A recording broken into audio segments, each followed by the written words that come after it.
अस्सलाम वालेकुम स्टूडेंट, आप देख रहे हैं अपने यूट्यूब चैनल ई मैथ लाइव। और आज मैं आप लोगों के लिए लेके आया हूँ chapter number 6। Chapter number 6 trigonometry है और आज मैं आप लोगों को करवाने जा रहा हूँ चैप्टर 6 की पहली एक्सरसाइज 6.1, जो कि निहायत आसान है। छोटे छोटे जो सवाल हैं, बस आपने पैटर्न समझना है और पैटर्न समझते ही आप लोगों के जो सवाल होंगे वो आप लोगों को क्या रहेंगे। अब टाइम जाया किए बगैर हम लोग चलते हैं अपने नेक्स्ट पहले क्वेश्चन की तरफ, जो कि क्या है।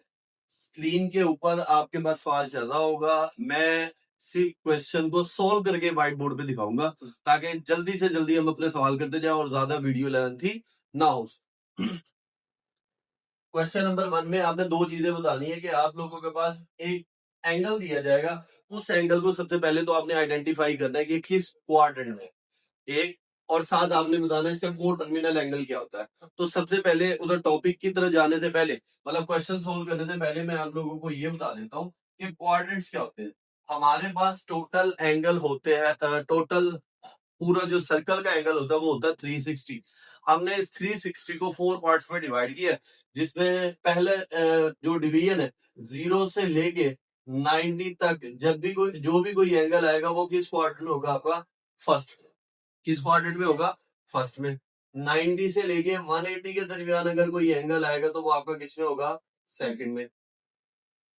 समझ आ रही है? 180 से लेके 270 के दरमियान अगर कोई एंगल आएगा तो वो आपका किस में होगा? थर्ड क्वाड्रेंट में। और 270 से लेके 360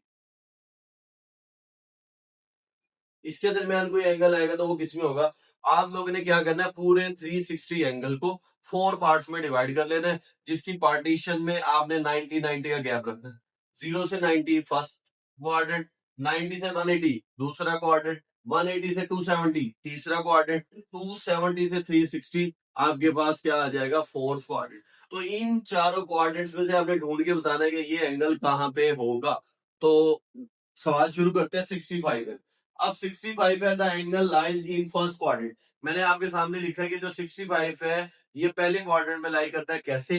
देखिए 0 और 90 के दौरान अभी मैंने क्या कहा है कि 0 और 90 के दौरान जो भी एंगल आएगा किस क्वाड्रेंट में होगा? फर्स्ट पे। तो इसलिए मैंने लिख दिया angle lies in first quadrant. उसके बाद अब को टर्मिनल एंगल भी बताना है। को टर्मिनल एंगल क्या होते हैं? को टर्मिनल एंगल ऐसे एंगल्स को कहते हैं जिनकी इनिशियल साइड और टर्मिनल साइड हमेशा क्या रहती है? सेम, लेकिन वो दोनों एंगल डिफरेंट होंगे। तो निकालने का आसान तरीका मैं बच्चों को हमेशा बताता हूँ, जब भी आपने को टर्मिनल एंगल निकालने हो तो आपने सिंपल क्या करना है, उस एंगल के अंदर प्लस 360 एक दफा प्लस भी कर दे और एक दफा आपने क्या कर देना है? माइनस। तो 65 प्लस 360 ऐड करें तो आंसर आता है 425। तो इस 65 का एक को टर्मिनल एंगल आ गया 425। 60 में से माइनस 360 निकाल दे तो ये आपके पास क्या आ जाएगा? -295। -295 भी इसका क्या आएगा? को टर्मिनल एंगल। बुक वाले ने एक ही आंसर दे रखा है, तो इसलिए आप लोगों ने बगैर हिचकिचाए आपने सिंपल काम क्या करना है, एक दफा प्लस कर देना और एक दफा माइनस कर देना। ये को टर्मिनल एंगल निकालने का तरीका है। नेक्स्ट पार्ट है आपका 135।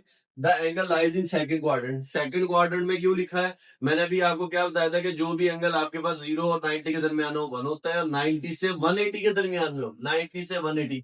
तो 135 आपका कहाँ है? 90 और 180 के दरमियान में, इसलिए कौन सा क्वाड्रेंट होगा? Second quadrant. Second quadrant. को टर्मिनल एंगल कैसे निकालना है? 135 प्लस 360, इन दोनों को प्लस किया तो आंसर आ गया आपका 495। 135 माइनस 360, तो इसका आंसर आएगा -225। तो आपने एक दफा प्लस करना है को टर्मिनल के लिए और एक दफा क्या करके देना है? माइनस करके देना है। थर्ड पार्ट है आपका -40 डिग्री। अब angle lies in fourth quadrant. ये फोर्थ क्वाड्रेंट में कैसे है? सिर्फ माइनस होने की वजह से ये आपका सवाल चेंज हो गया है, मतलब यहाँ के आगे बच्चे कंफ्यूज हो सकते हैं, तो उसके लिए मैंने क्या आसानी करवाई है। अगर एंगल के साथ माइनस आता है, एंगल के साथ माइनस, तो आपने ये रोटेशन ऐसे कर, उल्टी, मतलब आपने फोर्थ क्वाड्रेंट से शुरू करना है। तो 0, ये 90 इधर आगे क्या हो जाएगा? -90। तो 0 और -90 के दरमियान में आता है -40, इसलिए -40 आपका किस क्वाड्रेंट में पड़ा होगा? फोर्थ क्वाड्रेंट में। समझ आई है? जब भी एंगल माइनस में आए तो आपने सर्कल उल्टा लेके चलना है, मतलब 1 2 3 4 की बजाय 4 3 2 1 में लेके चलना है जब भी माइनस एंगल में हो। और इसका को टर्मिनल एंगल कैसे बनाएंगे? सेम, -40 प्लस 360 और -40 -360 आपके पास दोनों के आंसर आ जाए। इसका जो फोर्थ और फिफ्थ बात है वो पार्ट है वो मैंने आप लोगों को करने के लिए दी है कि आप इसको देखें, खुद से ट्राई करने की कोशिश करें। अगर किसी बच्चे को कोई इशू हो तो मुझे कमेंट बॉक्स में आके, कमेंट सेक्शन में आके वो मुझे कमेंट करके बता सकता है।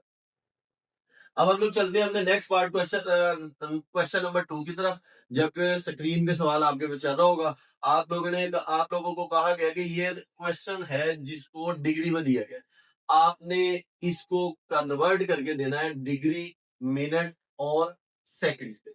तो डिग्री, मिनट, सेकंड में कन्वर्ट करने के लिए हर टीचर का करवाने का अपना अपना तरीका होता है। मैंने बच्चों की अप्रोच को देखते हुए, मतलब 9th क्लास के बच्चों की अप्रोच चेक करते हुए, देखते हुए मैंने सवाल को कैसे किया ये देखिए। आपके पास ये सबसे पहले आएगी डिग्री। आपने करना क्या है, पॉइंट से पहले वाले इंटेग्रल पार्ट को अलहदा करना है और पॉइंट के बाद वाले डेसिमल पार्ट को अलहदा कर दो। दोनों पे डिग्री डिग्री डाल दें। देखिए 123 अलहदा कर दिया, पॉइंट के बाद 0.456 डिग्री अलहदा कर, ये आपके पास एज इट इज आ गया। ये है आपके पास। अब इस क्वेश्चन को करना क्या है, इस पॉइंट वाले हिस्से को आपने कन्वर्ट करते किए जाना है। जो आपका कंप्लीट पार्ट होगा इंटेग्रल, जिसमें पॉइंट नहीं होगा, उसको आपने छेड़ना है। कैसे? इस नंबर को आपने मल्टीप्लाई करना है 60 से। इससे मल्टीप्लाई करना है 60 से। इसको 60 से मल्टीप्लाई करेंगे तो आंसर आता है आपका 27.36, जो कि आपका क्या है, मिनट्स। डिग्री को जब भी मिनट्स बनाने हैं तो आपने क्या काम करना है, दिए गए क्वेश्चन में जो डेसिमल पार्ट होगा, पॉइंट वाला भी हिस्सा होगा, आपने इसको 60 से मल्टीप्लाई करना है। तो 60 से मल्टीप्लाई करेंगे तो आंसर कितना आता है, 27.36 मिनट्स। समझ आ गई? अब ये क्या कर ले, 27 मिनट्स अलहदा करिए और 0.36 मिनट्स अलहदा करिए। जो कंप्लीट पार्ट होगा आपने इसको नहीं छेड़ना। ये एज इट इज आ गया, ये भी एज इट इज आ गया। ये जो पॉइंट वाला हिस्सा है इसको आपने बनाने हैं, मिनट को बनाने हैं सेकंड। तो मिनट के सेकंड बनाने का तरीका क्या है आपके पास, अगेन मल्टीप्लाई 60 मल्टीप्लाई, इसको भी मैंने क्या किया, 60 से मल्टीप्लाई किया। तो 60 से मल्टीप्लाई करने का आंसर आता है 21.6। ये मिनट से, अब ये आपके पास क्या हो जाएंगे, सेकंड। अगर ये एक डैश है तो इसका मतलब मिनट होता है, 2 डैश आ रहे तो इसका मतलब सेकंड हो गए। तो मिनट्स आपके किस में बन गए, सेकंड में। अब इनके प्लस के साइन हटा दे और इनको इकट्ठा करके लिख दे, 123 डिग्री, 27 मिनट्स और 21.6 सेकंड्स। ये आपका फर्स्ट पार्ट कंप्लीट हो गया। अब चलता हूँ सेकंड पार्ट में। सेकंड पार्ट क्या कहता है, 58.7891 डिग्री आपने इसको कन्वर्ट करके देना। तो कन्वर्ट करने के लिए वही सेम पैटर्न, आपने इन दोनों को पहले अलग अलग कर लिया, इस पार्ट को और इस पार्ट को अलग अलग कर दिया। इसको तो एज इट इज चलाएगा और इसको, ये डिग्री है, इस डिग्री के आपने बनाने हैं मिनट। तो डिग्री के मिनट बनाने के लिए आपने क्या करना है, सिंपल 60 से मल्टीप्लाई कर देना। तो मैंने इस नंबर को मल्टीप्लाई 60 किया, तो 60 से मल्टीप्लाई करने के बाद आंसर कितना आता है, 47.346 आ गए। अब 3 पॉइंट इसको फिर दोबारा अगेन आपने क्या करना है, ये एज इट इज इसको अलहदा कर दे और इस पार्ट को अलहदा। 47 मिनट से अलहदा अगर 0.346 अलहदा आ गए। तो इस जो इंटेग्रल पार्ट होगा, जो कंप्लीट पार्ट होगा, आपने इसको नहीं छेड़ना, ये एज इट इज चलता जाएगा। जो पॉइंट वाला हिस्सा होगा उसको आपने क्या करना है, अगेन 60 से मल्टीप्लाई करना है। तो मिनट्स के सेकंड बनाने के लिए हमने इसको दोबारा से क्या किया, मल्टीप्लाई किया। आगे इनको इकट्ठा करके लिख दे, 58 डिग्री, 47 मिनट्स और 20.76 सेकंड। ये आपके पास सेकंड पार्ट था। थर्ड पार्ट मैंने आप लोगों के सामने करवा दिया है, सेम पैटर्न के ऊपर है। 90 डिग्री अलहदा कर दिया, 0.56782 को अलहदा कर दिया, ये एज इट इज आ जाएगा। इस डिग्री के मिनट बनाने थे तो आपने क्या करना है, मल्टीप्लाई 60 किया, तो मैंने मल्टीप्लाई 60 कर दिया। उसके बाद ये ऐसे ही फिर दोनों को अलहदा अलहदा कर दिया। अलहदा अलहदा करेंगे तो क्या होगा, ये अलहदा हो गया, इस पॉइंट वाले हिस्से को आप अलहदा लिख दे, ये ऐसे ही, ये भी ऐसे ही। और इसको आपने क्या किया, मिनट्स को सेकंड बनाने थे तो आपने क्या कर दिया, मल्टीप्लाई 60। मल्टीप्लाई 60 होने के बाद आ गया, ये आ गया। तीनों को इकट्ठा करके लिख दे, ये भी आ गया, ये भी आ गया और ये भी आ गया। उम्मीद करता हूँ आप लोगों को ये समझ आ गई होगी।